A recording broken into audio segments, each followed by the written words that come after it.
All right, here we go. Act 5, Scene 3, Part 2. This is going to take us all the way up to the end of the play. We have just seen the death of Romeo and then the death of Juliet. And now we're going to see the aftermath of that, the end of the tragedy, how this whole thing comes to a close here at the very end. So the page is bringing the watchmen, meaning the police or the guards of the cemetery, and they're going to observe and see the aftermath of what's happened. They're going to start calling the families in and all that sort of thing. So here we go. Enter watch with the page of Paris. This is the place, there where the torch doth burn. The ground is bloody. Search about the churchyard. Go, some of you, where you find attached. Exit some of the watch. Oh, pitiful sight.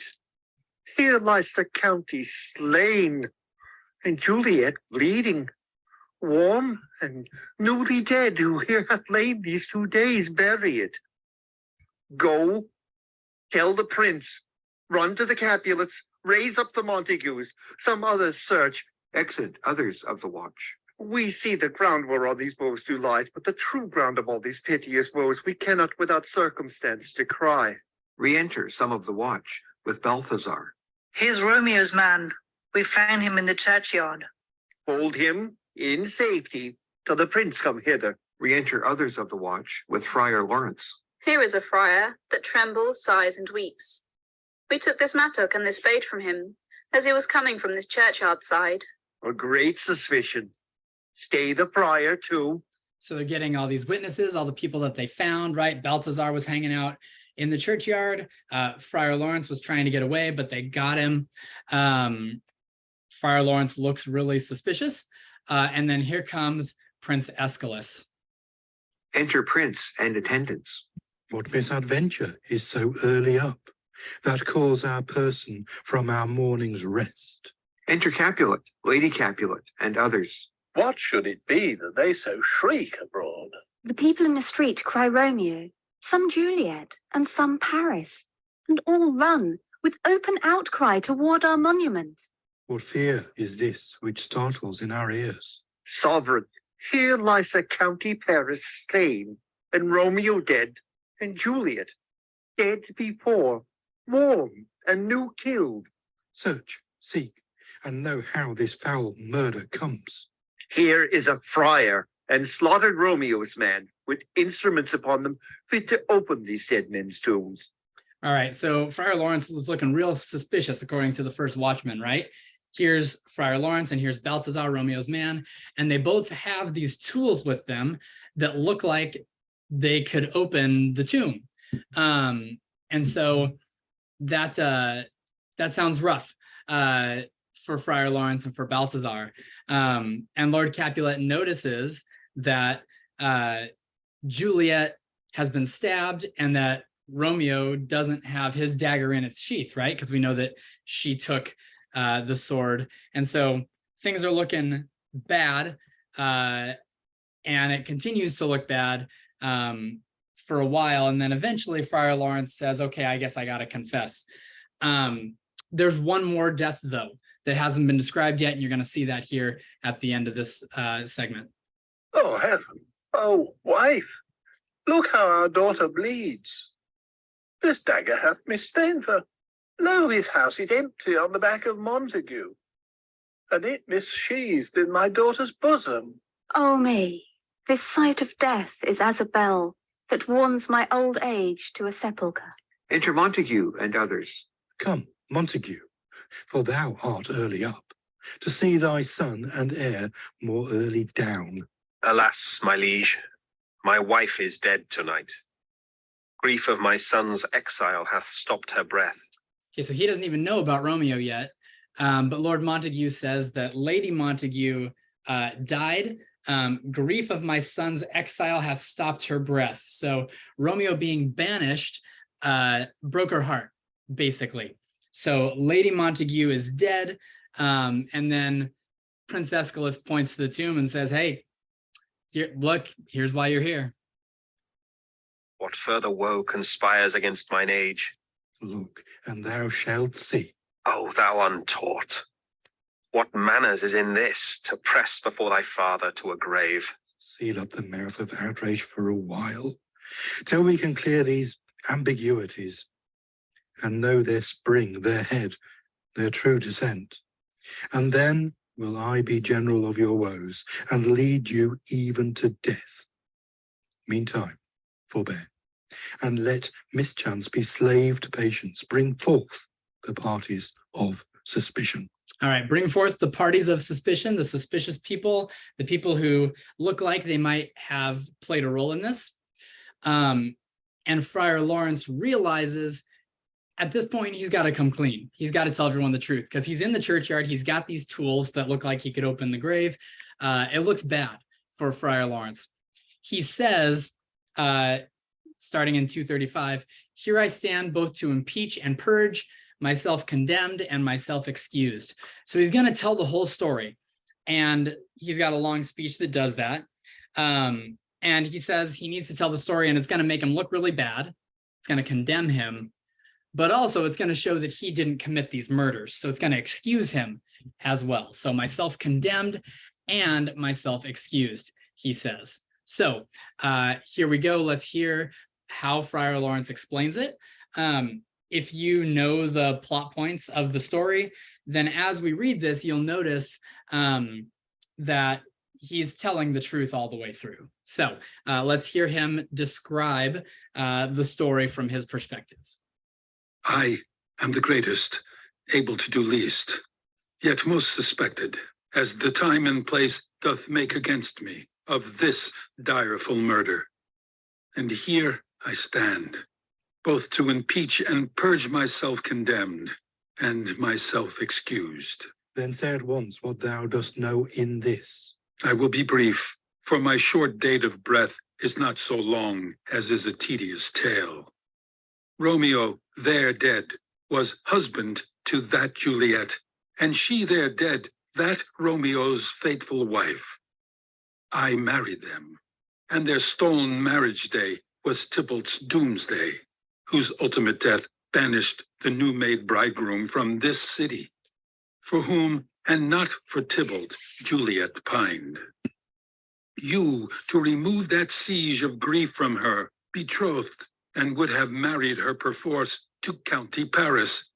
Then she comes to me, and with wild looks bid me devise some means to rid her of this second marriage, or in my cell there would she kill herself. Then gave her I, so tutored by my art, a sleeping potion, which so took effect as I intended, for it wrought on her the form of death. Meantime, I writ to Romeo that he should hither come as this dire night, to help to take her from her borrowed grave, being the time the potion's force should cease. But he who bore my letter, Friar John, was stayed by accident, and yesternight returned my letter back. Then all alone, at the prefixed hour of her waking, came I to take her from her kindred's vault, meaning to keep her closely at my cell, till I conveniently could send to Romeo. And when I came, some minute ere the time of her waking, here untimely lay the noble Paris, and true Romeo dead. She awakes, and I entreat her, come forth, and bear this work of heaven with patience. And then a noise did scare me from the tomb, and she too, desperate, would not go with me, but as it seems, did violence on herself. All this I know, and to the marriage her nurse is privy. And if aught in this miscarried by my fault, let my own life be sacrificed, some hour before his time, unto the rigor of severest law. We still have known thee for a holy man. All right, so it's a long speech. But as we think about the play and we look at that long speech, we see that Friar Lawrence is telling the truth all the way through, every detail. He even points out at the end, I know all of this, and to the marriage, her nurse is privy. So it's not just me. I know all this, and also her nurse knows that Romeo and Juliet were married. If any of this is miscarried by my fault, if I lied about any of this, then let my old life be sacrificed.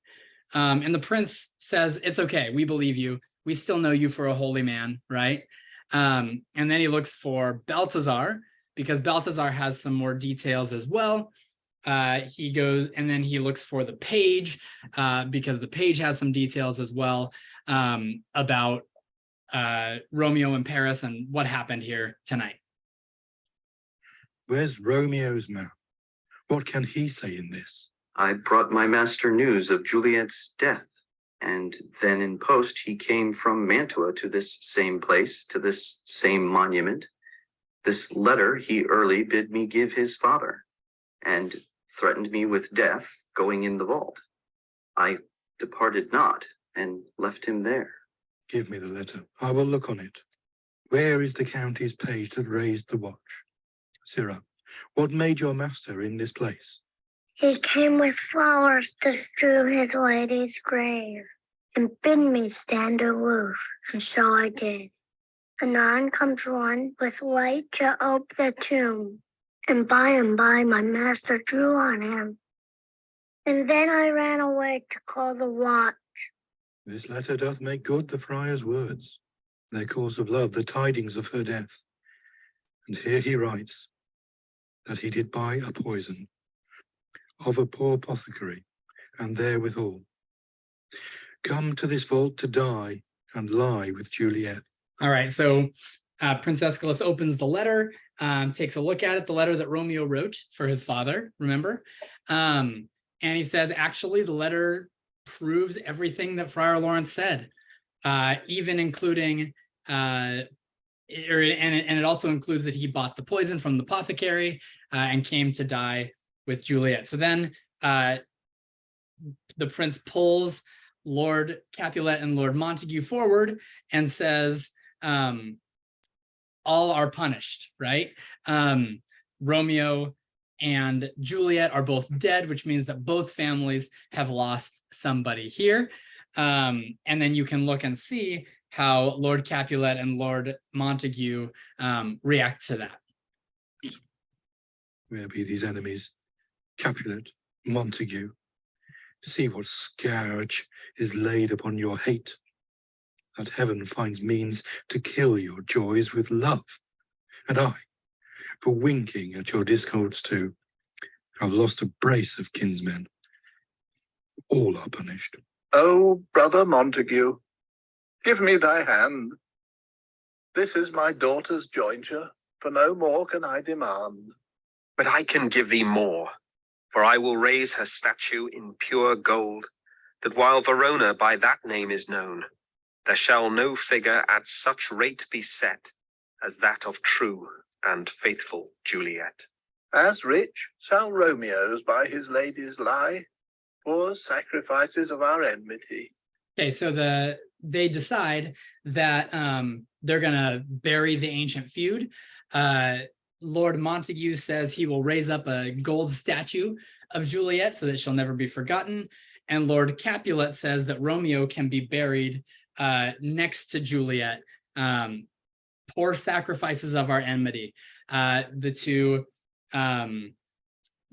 children of the two families who were sacrifices of their feud and of their hatred.